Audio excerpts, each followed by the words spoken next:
Many people wonder what it's like living in China.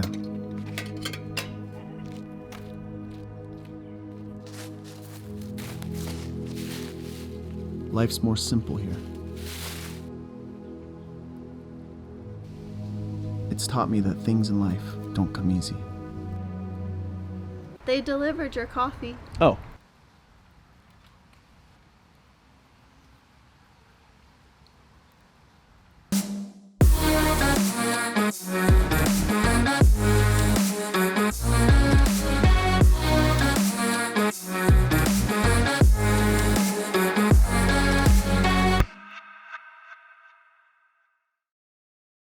Hey everybody, I hope you are doing well. It is great to be back for a second episode of Shanghai Shenanigans. And I apologize for not getting this episode out sooner.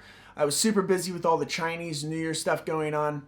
And one of those things I was busy with was passing out red pockets. For you all who don't know what a red pocket is, it's basically a red envelope that you stuff money into and then you give it to children. And just like all the other kids in China, my kids also received red pockets. And before I tell you about what my kids did with those red pockets, I'd like to tell you a story, or should I say, a legend about the red pocket.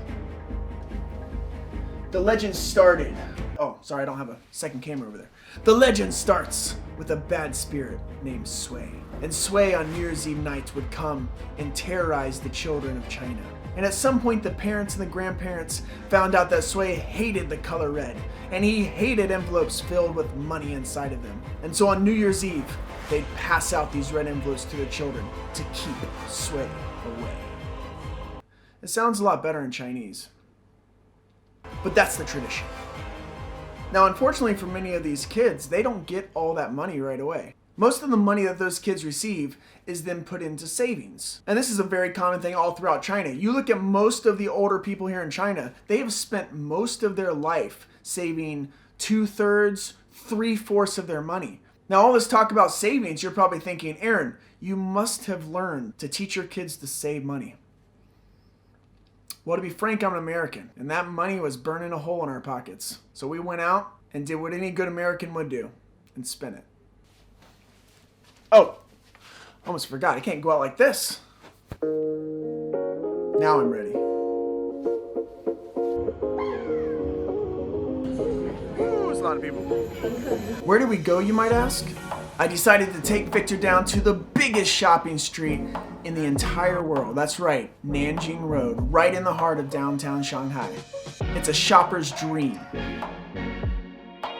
We fought through the crowds and looked at Gucci and H&M, and I even took him down to the bull at the bund to help encourage him to invest in the Shanghai stock market. What your hands are, buddy? Nothing. But after all that looking, Victor was only craving one thing, and that was wontons. Now, there's a couple things that I'm certain of in life. One of those things is that you never ask questions you don't know the answers to. And the second thing is that you never deprive a hungry Chinese child of wontons. Thankfully, in Shanghai, almost every street corner has a wonton shop. So we found one and headed in. I can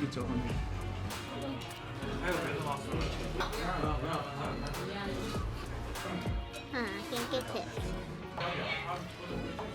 This is spicy.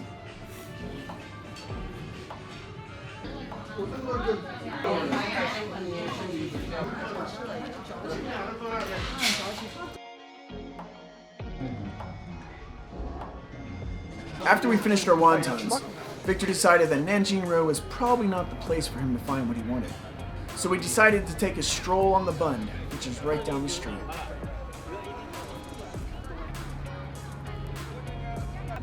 Cool? Yeah.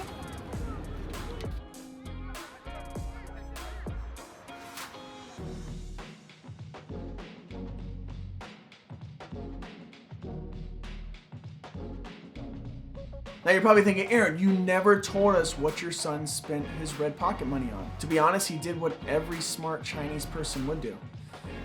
He bought up American debt. Of course not. How dare you stereotype my child like that? Well, I guess we do need this vlog to teach you guys not to stereotype like that. He bought rollerblades. The one thing that every child loves. At least children from the 90s.